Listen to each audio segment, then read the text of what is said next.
and welcome to What the Fiction. I'm Marie-Claire Gould, your host, and this is High Tea, Low Key, where we're going to be covering the Loki show on Disney Plus. All about Loki. I'm really excited to cover the show.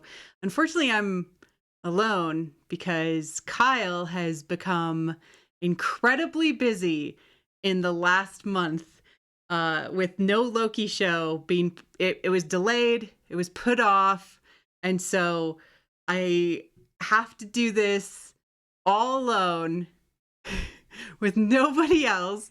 So I hope you're okay with that. Mom, are we recording? Oh, hi, Mom. Are we recording? Yes, we are. Hi. Welcome. This actually is going to be my co-host for Loki. Our household's number one Loki stan, Robin Gould. Yeah, I'm awesome. And you do certainly have. So welcome to the show. Welcome to What the Fiction. Yeah. You've been on What the Force before, so people might be familiar with your younger self. I came on a lot when I was a very small child. It was only like It was like a year and a bit ago. It was a while ago. Well, okay, last so episode I was on was Solo. It's like hard to find now. It's like, which is like one of your favorite Star Wars movies. oh, it's so good. It's my favorite Star Wars movie, obviously. But when we started to rewatch the MCU in the lead up to WandaVision, you sat down with everybody else and we watched all the movies, and anytime Loki was on screen, you were just absolutely obsessed. Well, I'm not obsessed. I'm appreciative. Oh, okay. So, but what is it about Loki for you that makes the character really exciting? I, like many other people, like the villain that you can like root for but never wins. Cause he's not really, cause yes, he's a bad guy, but also he's not as bad as like any other villain. He's the good villain. Yeah. And there's like, and he's definitely compelling in the sense of like, you get why he's doing things, and also sad younger brother vibes. Oh yeah. He's definitely, you know, like one of those sad emo villain boys that ends up creeping their way into your hearts.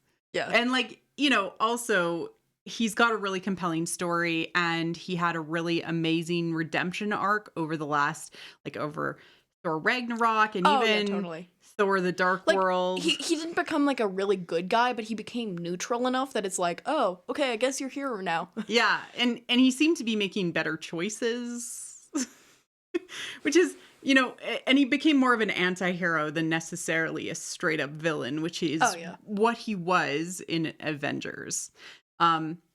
So why High Tea, Low Key? Well, actually, this was Kyle's name for the show, so he had done a lot of work on this, and I'm always very thankful for what he comes up with. And then you replaced him. And then I replaced it. But first, I offered the show to you. Yeah. You were like, "Oh, I don't know. Do I want to talk?" And you're like, "Yeah, now I do."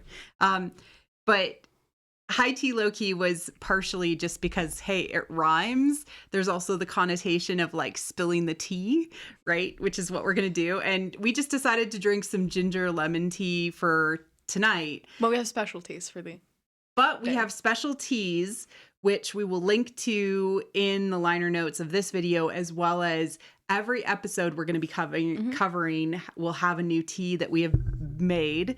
Let's shout out to Fangirling Only on Twitter, who is our tea sommelier and created these teas, kind of with Loki related themes in mind. The names are cool. Yeah. And so we're going to choose a different one every single time, have those. We also have special teacups for later. Oh, yeah. These are not our special teacups. No, these are just our Disney ones that we got from Disney. You've got Chip and you've got Stitch. But we really wanted to be able to kind of give some themes to the show and have it be a little bit of fun. We might also have snacks. We'll see. High tea is actually really applicable for when we're going to be having this show, which is in the evenings on Thursday, Thursday nights after the show airs on Wednesday. Oh, yeah, I know I'm cringe. It's so great. No. It's I love Thursday. It's funny. Oh, I thought you were cringing. No. I was lip syncing.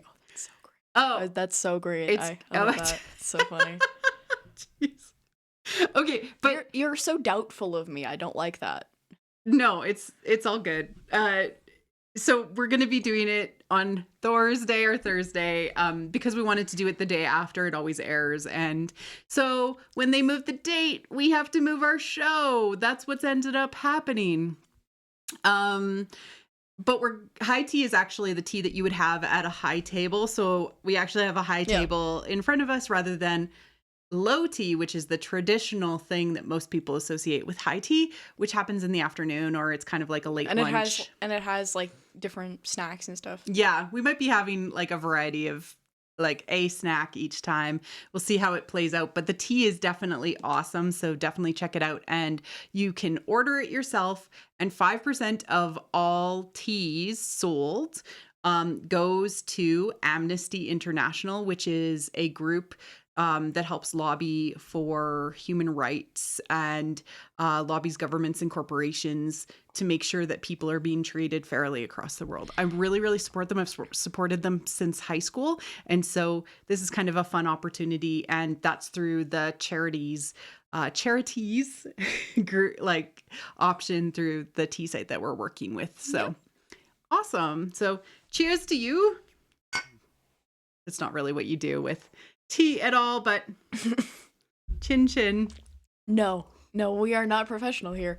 I'm holding the cup not by the handle but by the ears. Yeah, are you gonna try for like the pinky out?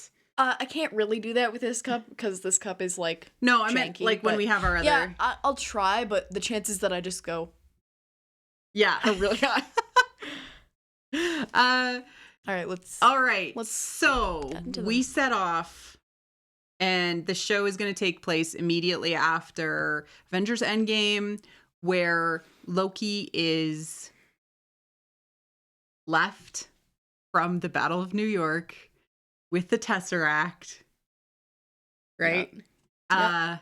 Undoing all of that character development that we just spoke about. I'm so upset. I have a lot of feelings.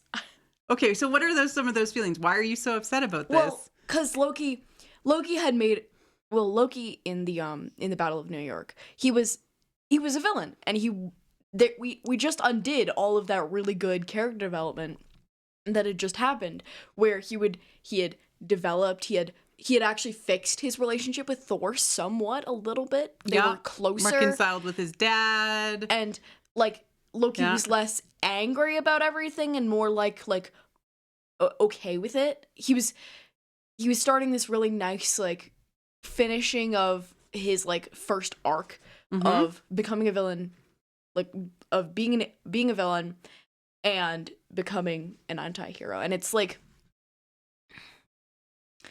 and it's frustrating because like character development Loki was like someone you could go, oh, Loki, so epic. And like I can still do that because Loki's still epic, but it's frustrating because I want like good Loki, not like I'm gonna lie to you and then kill you Loki. Yeah, like he's very much a betrayer at this point because I think that he was on the outs with his family and he didn't really have a lot sort of I mean, his feeling mom like loved him. Yeah. But like But this is the Loki who was betraying and then was betrayed or thrown off Valhalla and then and then decided to invade New York. He's like more angry and salty than I want him to be. So you recently rewatched the trailers, caught up on them. What do you think of what the show is going to be about? It's going to be really cool. I'm actually I'm hyped for all of the time travel stuff. I'm not like super clued in to what it like the Easter eggs and everything in the trailers, but I do know that it's going to be epic. And I mean, as a Loki fan, any Loki content is good with me. Yeah. He's so rarely in anything. It's true. So, the TVA, of course, is the Time Variance Authority. That's the group that's captured him. They charge and prosecute like people who break the time stream. What Time happens? law. Time law. Time cop. They're time cops. Time cops. They're time cops. And they exist in something called null time zone. So that'll be good. And then we have the main character that he seems to interact with the most is Mobius M. Mobius, who is played by Owen Wilson. I'm not sure if you know him from anywhere else. Probably not. Yeah. That's okay. There's also Gobu Mbata, who is she seems to be like in a judgmental position. She's in front of the three figures that are there. And you know, we've heard that there's going to be a lot more actors who are quite famous in this, which is awesome. We're just excited to see what's going to happen. I was doing some research, and people have noticed that there seems to be a pull in urban legends behind the scenes. Ooh. So like some of the it's not really Easter eggs towards the Marvel universe. It's more like Easter eggs towards the idea that there's these urban legends that have happened on Earth, right? And Loki's going to have some sort of responsibility or be around for them. I mean, he is the god of mischief. So Exactly, it's like, yeah. He's going to cause a little bit of chaos every now and again. One of the examples was the mystery of DB Cooper, where a flight was hijacked, and it was maybe one of the first successful hijackings, and they still don't know what happened to the flight. Ooh.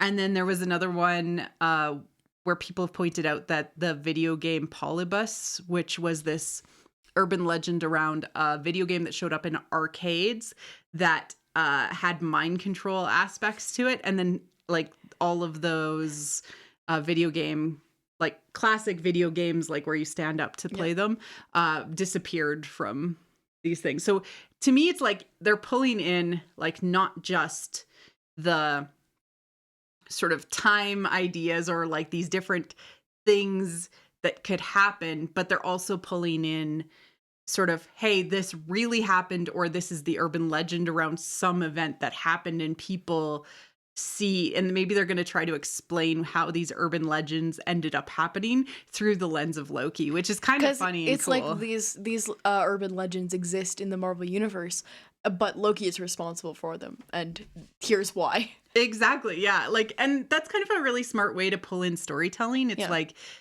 this thing really happened, and it's being explained in the universe. It also, this whole thing, because like the timeline, time is broken. That's the big theme of this whole thing. Time is broken. Wonder what's gonna go on. I think it's gonna be linked to the multiverse. Spider-Man, No Way Home. Oh yeah, Doctor Strange. They're definitely like leading up to all of the movies that are gonna come out in the next couple of months. Yeah, Doctor Strange, Multiverse of Madness, and I'm so excited. Of course, Thor: Love and Thunder, which another Thor movie. It just finished wrapping, so it'll be Thor number 4. Thor 4. I'm so excited. Thor movies are always great, mostly because with a Thor movie there is Loki, and also Thor. I am a Thor myself, and Darcy, actually, yeah. She was so good. Yeah. In the other show. In WandaVision? Oh yeah, she was so good. I'm so glad they brought her back. So there's like a fan theory out there that they're going to turn Darcy Lewis into Verity Willis, who is a character inside of the Loki comics. Which like she herself has the superpower or the ability to tell when people are lying to her.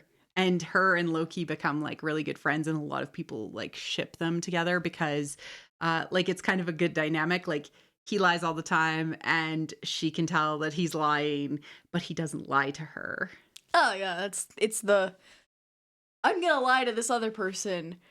Don't tell them that I'm lying to them. Yeah. I'm not gonna, but I'll in never lie return to for you. that, I will never lie to you. Yeah, and so that ship is called Loki or Taser Tricks, if you're looking for it. I don't know if you want ship fan art or something. A lot of people really love Darcy Lewis and Loki together as well. Just in general, like there's a bunch of they've interacted fan like fiction. maybe once. No, I know, but like Darcy was kind of like a fan favorite to write fic about because she was able to like kind of be inserted into any story. It's because she's this character that's like a little bit of a nerd, but also charismatic and interesting, and yeah, she's a good stand-in for the audience. Yeah, and being able to like say stuck in traffic for like 2 days. Yeah, it's really unfortunate. Yeah, she was a really good stand-in for the audience to react to things and to look through what exactly everything was happening, and have a very human reaction and very comedic reaction too. It's because she's this human person that we meet a couple of times, and she like appears in the timeline of the show. Exactly. Series. I'm seeing. Yeah. So there are some things that I want to see explored from a character perspective with Loki, because the show is all about him. And unlike Sam and Bucky and Wanda and Vision, who were kind of dealing with they're also like duos. Yeah, which is different than Loki, because this show is Loki. There's no one else. This is not about the TVA. It's about Loki. Except it's about all of the variants potentially of Loki. We might get so excited. Like we might get a gender bent Loki. I know. We might get femme Loki, which would be really, really amazing as well. Or we might get kid Loki. There are lots of child Loki. Oh no. Yeah. I the just cuteness. think there's lots of options here, but I really love the line Loki says that he is filled with glorious purpose. Right? Oh. That's his big I am filled with glorious purpose. He yells that at Stark Tower. But we have yet to see it. He doesn't really do anything. Yeah, no, and he fails a lot, right? Which is unfortunate. But I do good think for character growth. He's always kind of looking to lead and looking to be the king. Like that's what he does. He replaces Odin. He hides him on Earth, and he's kind of always been like doing these things. I think Loki's big thing is he just wants to feel important. Yeah, I think he's looking for purpose. I truthfully think, I'm filled with glorious purpose. He feels like he is the right person to do something epic, amazing, wonderful. Something that will be remembered for like a while. But he's just like, can't. But I think he's going about it the wrong way, right? Like that's always it's it. Like I'm always, gonna enslave the earth. I'm gonna take it. I'm gonna take that. Yeah. It's rather than I'm gonna make this. This is gonna be my own. Like when you're in service of others, you end up giving of yourself to others rather than taking. And it's a really, really interesting thing to explore. Where he's at the end of Avengers #1 or 2012 Loki, as people have been calling him, is he's got Jotun problems. He's not in good with his brother, his mom, or his dad. Nobody really likes him. His family is like, Yeah, and like he's not supposed to exist anymore, right? So what's funny is that this Loki doesn't know, like, because Thor's memory of Loki is like the character development Loki, and now it's all a mess. Yeah, it would be really interesting to see like almost like a run through of kind of like what they did in WandaVision with Wanda, where he gets to see the Thor movies from his perspective. That would be kind of cool, I think, as a way to get him up to speed with everything that had happened.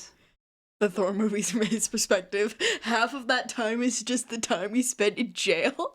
Or dead for a bit. Pretending to be dead or dead. Yeah. He dies a lot. He dies a lot, yeah. Poor boy. Yeah, so I did want to talk a little bit about time travel. And how the Marvel universe deals with it. Going back. The Marvel going back in time. You've seen Back to the Future. I've seen it once in like 3 years ago. 2-3 years Of course, ago. you saw Endgame. You probably haven't seen all of my favorite time travel movies, which are like Primer and Looper. But you have seen The Prisoner of Azkaban, which also is technically time travel, right? Where Hermione. Oh, yeah. Yeah, she has the time turner and she goes back, but she can't change anything because the past has already happened. Technically, the future self is in the past, right? Yeah. So everything has already happened, and I feel like it's a really elegant way to deal with time travel. The Marvel universe It's messy. Yeah, it tends to be really, really messy with time travel. That's like my only concern, is that there is a lot of temporal mutability. Regardless of what Banner says in Endgame, things can be changed a lot. There's multiverses. Things can be moved. Like in Agents of S.H.I.E.L.D. alone, they did 3 time travel plots. They destroyed the Earth once and then fixed it. They went back in time and changed a whole bunch of stuff. So that was Agents of S.H.I.E.L.D. and they've dealt with it in the large scale and the small scale in the MCU before. So I'm sure it'll be done well. It just tends to there needs to be consequences for how these things work, and because we need to care about the characters involved. Loki himself is going to end up being a causal factor probably in the future storytelling of there's definitely going to be some ripple effects. If Loki is a stone in the water, there is ripple. Exactly. And time travel works best if there's logical consistency. Yeah. And they keep it consistent throughout the story. So I'm really interested to see what is the Loki take on this and how it ends up playing out. Yeah. Do you have any questions about time travel? No, I think I get the concept of it pretty well, but I think I am excited for the time travel. It's just I hope they don't do it horribly. Yeah. I hope that it's like they try to follow some consistency when it comes to time travel, and they don't make some like fundamental mistake that would like ruin the show for me. Yeah, it's hard because some people really struggled with the time travel in Endgame. It's like, why would you? Yeah. Yeah, I don't know. I'm sure it'll be fun. I'm mostly looking for weird out of the story. I'm really hoping that there's like a little bit of weird core in there somewhere. Yeah. Aesthetic wise. Yeah. Time travel, green, gold. Well, weird you core. pointed out the cat in the trailer. I was like, there's a cat in the trailer, which is kind of cool. There's a cat in the trailer. Yeah. It's there for like 2 seconds. 3 seconds. Yeah. It's fine. I guess my last question is, because we see him steal the Tesseract and then, kind of, we know he ends up at the TVA. Do you think that he left with the Tesseract and ended up getting stuck somewhere, or had a mini adventure that he will be on when he is captured by the TVA? I think that what happens is he like teleports away, and like he drops the Tesseract and the TVA arrive in front of him, and it's like, oh no, I can't leave because it's over there and you're here. Oh no. Yeah. Lovely. I guess I'm just really excited to see the themes that'll be explored, as well as... I'm excited for the Loki fan art. Oh, yeah, definitely. I hope there's tons of Loki fan art with this whole show. I hope he had some... Oh, I'm also really excited for the outfits that he gets, because I want some, like, nice outfits. Yeah. Well, you for Loki. said that you were going to be super interested in his like different costume changes because that's like rare for him. He's usually in like the same costume or a suit. That one time that he was in the all black suit, I was like, yes, thank you. And then it changes outfits immediately. He was trying to like, you're talking about Thor 1 or when they go to New York? When they go to New York Thor trying Ragnarok? to find Odin in Thor Ragnarok. Yeah, I've seen some fan art of that, and it's such a nice outfit. I like how Thor is just dressed like a dude with an umbrella. He's like, he kind of looks like your average Joe. And then Loki over here in his all black suit. They do not match, but it's great. Yeah. And I want more of their sibling relationship, but no, they had to kill him. Yeah, I don't know if we're going to get Thor in this at all because he's off with the Guardians of the Galaxy. Probably not. We're probably not going to get him, but I'm hoping that we get him like later once Loki is done. Okay. Because this is about Loki learning what happened in the past, learning how he can fix it, and fixing it. Yeah. And then when he comes back, he's going to be like, Thor, I still don't kind of like you, but I guess I can accept that you're okay.